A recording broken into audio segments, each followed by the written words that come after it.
So back with Allen Kryger today. Just wanted to talk about breathing, breath work. I bring this up a lot in our classes. One of the things that I typically say, and I know you've taken a few classes with me, Allen, but I know a lot of my members and clients hear from me all the time. Make sure you breathe, breathe. It's one of the things I say constantly in my workouts. It's important.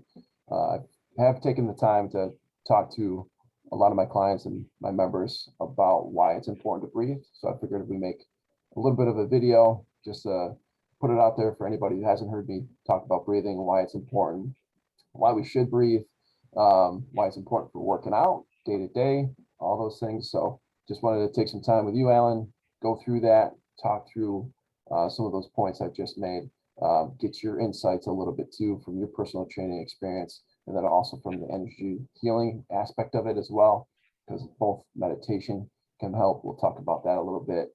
Cold showers we're going to talk about down the road at the end of this, which I know you're a big fan of. I'll definitely let you take the lead when we get there, and just how we can breathe a little bit better, different ways, how it helps, all that stuff. So that's just a quick introduction of what the plan is for today and what we plan on talking about. So just to start off, and feel free to jump in at any point in time, Allen. The biggest thing that I always tell my members and clients on like why do we breathe? A lot of people obviously know it's important to breathe, needed for every day and life in general. So, but most people don't understand the science behind it. And the easiest way for me to explain how we breathe, it all starts with our energy. It all starts with creating ATP. I'm going to say this, endocyne triphosphate. So that means energy. So ATP is what our cells make in order for us to actually move, groove, and do everything that we need to do every day. But there's three main important things in order to be able to create ATP. That starts with breath, oxygen. All right, next is H2O, or water, and then a macro, so a carbohydrate, a fat, or a protein, which we always have on our body at all times. It's not talking about nutrition right now. It's just talking about what's in our body and on our body. So usually our body goes after those sugars stored in our muscles to use that to combine with the other two to be able to make ATP. So as you're going through a workout or as you're working throughout the day, we're breathing, your lungs bring in that oxygen, your blood goes to the lungs. All right, your body should hopefully have enough water so you're not dehydrated. And it combines with the water, H2O, and then it goes and gets one of those other macros, the carb, the fat, the protein. By combining those three, it spits out ATP and your body's able to have energy. Now, the hardest part with that is if the body doesn't have one of those three missing links, so oxygen, so if we're not breathing, water, if we're dehydrated, or if we don't have one of the macros, which is unlikely, your body will create inflation, or not inflation, but lactic acid, which creates inflammation for it. And with lactic acid, for anybody who doesn't know, it's that burning sensation you feel usually when you start working out. Say if you're running or lifting weights or boxing, your shoulders start to burn, your legs start to get tired, you can't do one more push-up. That's lactic acid building up in your muscle. And because of that lactic acid, builds up inflammation, which creates a lot of problems with diseases and things of that nature too. And that all starts with making sure that we breathe and that we're hydrated for it. So that's the spiel that I give a lot of people on why it's important to breathe. Anything you could you can add to that, Allen? I mean, that's a lot to add to. That was really good, brother. Thanks. Yeah, I mean, we need to breathe. You know, we wouldn't be alive if we weren't breathing. So that's important to breathe. Yeah. Touching a little bit on, some of the aspects of being a personal trainer and that coaching aspect of getting people to breathe. You can always tell the people that are not breathing because they're going to be flushed in the face. You're going to see redness in the skin, and they're probably not executing whatever that movement is extremely well. So movement and breath are very important, right? The synchronizing of those two things. And there's a lot of different ways to do that. So, the techniques for breathing are, you could go and branch into many different styles that are beneficial for different reasons. So I think that there are a lot of different ways to breathe, which again, we can get into more because I know depending on the kind of workout that we're doing, if we're lifting really, really heavy, we're maybe only doing a few reps. Maybe there's a different breath technique we're using, to brace or to be a little bit more structurally sound when we're going through a heavy movement versus maybe something more geared towards cardiovascular, endurance. Breath is going to be slightly different there because of the action, what our goal is. So I think that there are many different ways you can approach your breath, but it is absolutely one of the most important things for working out, moving through any space intentionally. If you're breathing with intention, you're going to see, in my opinion, a really big improvement in those aspects. So yeah, breath is important. And kind of going off of what you just mentioned there too, some good points. And like you can see, and I can always see for the most part, as a personal trainer, the faces of members and clients of like, all right, you're definitely not breathing. Usually my tell is when somebody's really focused, especially when it comes to boxing. So there's a lot to remember.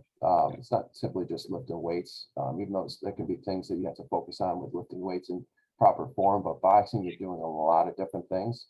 And your brain starts to get to overdrive. And the one thing, for whatever reason, that fails is to remember to breathe because you're so focused.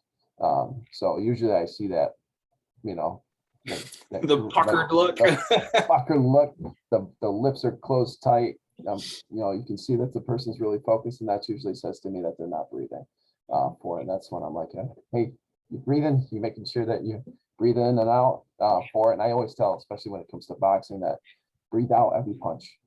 And this way, it's just a consistent habit that you get into, that you're always breathing out and breathing in as you punch. And a lot of that has to do with just that muscle memory that I'm throwing a punch, I'm going to breathe. And a lot comes to like when you're in a boxing ring, if you forget to breathe when you're fighting, which is even harder to remember because you're so focused on not getting hit. If you forget to breathe, you get tired super quick. And it's a very painful situation to get into because your hands start to drop, you start to get hit even more, and then it's just a quicksand effect that goes right into it. But a lot of that is because your brain is so focused on whatever the task is at hand. So that this way you forget to breathe. So practicing it is going to be super important. So this way it just becomes automatic, no matter the situation, whether it's in boxing or in class. You'll be able to still focus if you practice for it. Yeah, I mean, it's interesting too, because now what's coming to my mind is that focus, like you're talking about. And we talked about cold showers in the beginning. I won't dive right into that right now, but when you're underneath stress, right? If you're in a boxing ring, if you're, whatever that stress is, that affects your breath. So if you can train yourself and you can train your body to breathe during those stressful situations, that's when things really start to get easier and it becomes more functional way to breathe. If you're in the boxing ring with somebody and you have an opponent and you're clearly managing your breath more and you're controlling the space better because you are focused on your condition. I need to be able to make it to round 3, all right? I can't fucking waste everything in round 1. So when you're really mentally tuned into the stresses around you, breathing through those stresses, similar to like a cold shower. If you get into a cold shower and you don't breathe, you're not really getting the benefit of that experience, So you have to go into it and train yourself over time instead of, reacting and holding your breath. It's how can we transfer that energy that we don't need anymore, right? The exhale, right? The de-energizing versus the energizing part. So there's a lot of, again, the flow of how that breath works in a stressful situation changes, minute to minute, depending on the person and the situations. But yeah, the more you can practice that, the better. Yeah, absolutely. And like you kind of mentioned too, might as well jump into it right now versus saving it to the end. Talking about cold showers, talking about different ways to be able to practice to breathe. I'm gonna actually have you jump into that a little bit more about the cold showers and the positive effects of that and how you use that on a daily basis to help practice breathing. For it. So for me, the cold showers started back when you and I were actually living together. We had our apartment over there, and it starts small. The cold shower can be very beneficial from a 30-second time frame to a 3-minute time frame, and so on and so forth. So I started very small, and I noticed that my breath was always the thing that would get taken away from me when I got into that stressful situation of being in that cold water for any period of time. As I started to practice more, you start to learn that you kind of have to ease into that experience of that cold water. If you go into it trying to fight it, you're probably going to lose that fight, and you're really not going to receive what you want, which is the benefits of that cold water. That shock effect that people get, the reaction to the cold water, that's really where you want to avoid. You want to really go into that with a right. You want to connect slowly with the breath. And if you can go into the cold shower with a very controlled, slow breathing, you're going to be able to experience the benefits of being in that cold water longer, because now you have a very good flow. You've got a good breath control. You can receive the benefits of that cold shower, and you can stay in that longer. One person who I'm sure receives a lot of admiration for being able to do this incredibly well is Wim Hof. Like, he even has his own breathing method, which improves the benefits that you get at a cellular level. Like, you improve your body by breathing a certain way, which is pretty amazing. You can change so much in your body physically at a cellular level from breathing a certain way that, there are so many techniques. Wim Hof, he's got a really amazing technique that, again, takes practice and it takes time.